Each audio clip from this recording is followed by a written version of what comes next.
सियासत की पिच पर इन दिनों नीतीश कुमार आक्रामक मोड में नजर आ रहे हैं, खासकर बिहार में। नीतीश कुमार के बारे में कहा जाता है कि वह सियासत की हवा का रुख भांप लेते हैं कि वो किस ओर बह रही है और किस ओर बह सकती है। ये और बात है कि आजकल सियासत की हवा का रुख तो दूर, नीतीश अपने ही मंत्रियों का रुख नहीं भांप पा रहे हैं। हालांकि इसमें कोई दोमत नहीं कि नीतीश बड़े ही सधे हुए राजनेता हैं। ऐसे में नीतीश अगर गठबंधन के सहयोगी दलों के विधायकों पर भड़क रहे हैं तो वजह जरूर ठोस होगी।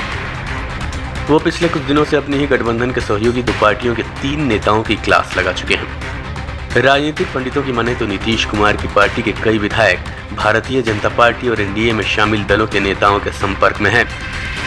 इसे लेकर लोक जनशक्ति पार्टी रामविलास के अध्यक्ष चिराग पासवान ने दावा किया कि जेडीयू के कई विधायक उनके संपर्क में हैं। कई और दूसरे दलों के संपर्क में, मेरे खुद के संपर्क में भाई, और आप लोगों से छुपा नहीं है, आप लोग भी जानते हैं कि कौन कौन से विधायक, कौन कौन से सांसद हमारे संपर्क में हैं और कई और दलों के भी संपर्क में हैं। परिणाम स्वरूप बहुत जल्द मुख्यमंत्री नीतीश कुमार जी की पार्टी में एक बड़ी टूट देखने को मिलेगी। अब जब विपक्षी नेता इतने दावे से दम भर रहे हों तो ऐसे में नीतीश कुमार के इन आक्रामक तेवरों के सियासी मायने निकाले जा सकते हैं। और शायद यही वजह है कि नीतीश कुमार को कुर्सी खिसकने का डर सता रहा है, जिसका फ्रस्ट्रेशन सुशासन बाबू गाहे बागाहे अपने ही गठबंधन के नेताओं पर निकाल रहे हैं। इसमें कोई दोमत नहीं कि राजनीति के भीष्म पितामह कहे जाने वाले शरद यादव का हाल देखने के बाद मोदी विरोध में बन रहे विपक्ष की एकता को बहुत बड़ा झटका लगा है। जिस तरह से महाराष्ट्र में अजित पवार ने चाचा शरद पवार के खिलाफ जाकर एनडीए सरकार में डिप्टी सीएम पद की शपथ ली, उससे बिहार में भी हलचल बढ़ना लाजमी था, क्योंकि डर सबको लगता है, गला सबका सूखता है, खासकर उस शख्स का जिसने अपनी मुख्यमंत्री की कुर्सी बनाए रखने के लिए न जाने कौन कौन से पापड़ बेले। बिहार की कुर्सी पर बने रहने के रिकॉर्ड बनाने की दहलीज पर खड़े कुर्सी कुमार को आभास हो गया है कि उनकी कुर्सी के चारों पाए दरकने लगे हैं। बीजेपी और विपक्षी नेताओं के दावों से डरे नीतीश कुमार आनंद फानन में अपनी ही पार्टी के विधायकों के पलटने के डर से एक्टिव हो गए हैं। वो जेडीयू के विधायकों सांसदों से लगातार मुलाकात कर रहे हैं। इसी बीच कई जानकार नीतीश कुमार के पलटने और फिर से एनडीए में वापस लौटने की भविष्यवाणी करने लगे हैं, लेकिन राजनीति के पंडित इसे साफ इनकार कर रहे हैं। वजह है बिहार के दौरे पर पहुंचे केंद्रीय गृह मंत्री अमित शाह का वो बयान, जिसमें उन्होंने कुर्सी कुमार के लिए एनडीए के तमाम दरवाजे बंद हो जाने की घोषणा बिहार की धरती पर कर दी।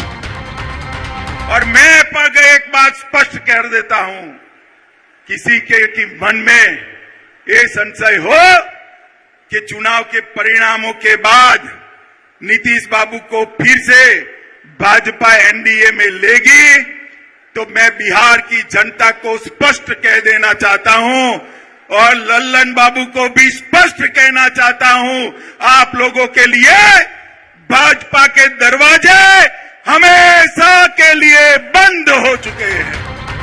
बिहार में पिछले कुछ समय से आरजेडी प्रमुख लालू यादव की छवि सुपर सीएम की बनी है, जिसका नीतीश कुमार को भी बखूबी अंदेशा है, खासकर शिक्षा मंत्री चंद्रशेखर के मामले के बाद से।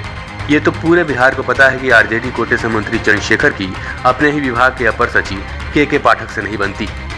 इन दोनों के बीच चल रही रार खुलकर सामने आ गई है, जिसे लेकर नीतीश कुमार के नाराज होने की बात कही जा रही थी, जिसके बाद कुछ लोगों ने यहाँ तक कह दिया कि नीतीश कुमार बैकडोर से बीजेपी से बात कर रहे हैं और बहुत ही जल्द वो एनडीए में शामिल हो सकते हैं। लेकिन कभी विकास बाबू, कभी सुशासन बाबू, कभी कुर्सी कुमार, तो कभी पलटू राम जैसे न जाने कितने उपनामों से नवाजे जाने वाले नीतीश कुमार की एनडीए में वापसी हो जाए, ऐसा तो अमित शाह के बयान के बाद से नहीं लगता। नीतीश कुमार चाहे भूल से, जाने अनजाने, मजबूरी में बीजेपी को जलाने के लिए या फिर जानबूझकर कहा कि बिहार अब युवाओं के हाथों में देने का वक्त आ गया है, ये नीतीश कुमार ने ही कहा था। अब लालू कुमारों की महत्वाकांक्षा नीतीश के उस बयान को बार बार दोहरा रही है। कहते हैं इंसान की असल परीक्षा मुसीबत के वक्त होती है। नीतीश कुमार मुख्यमंत्री की कुर्सी पर बैठे बैठे बाढ़ के सूखे को पार करते हुए पटना के मरीन ड्राइव तक पहुंच चुके हैं। इसके बाद का सफर कुछ खुरदुरा है। अभी तक तो नीतीश कुमार ने हर छोटी मोटी मुसीबतों का मुस्कुराकर सामना किया, लेकिन अब उनकी सार्वजनिक तौर पर जाहिर की जाने वाली बौखलाहट किनारे पर आकर डूबती कश्ती की कहानी बयां कर रही है।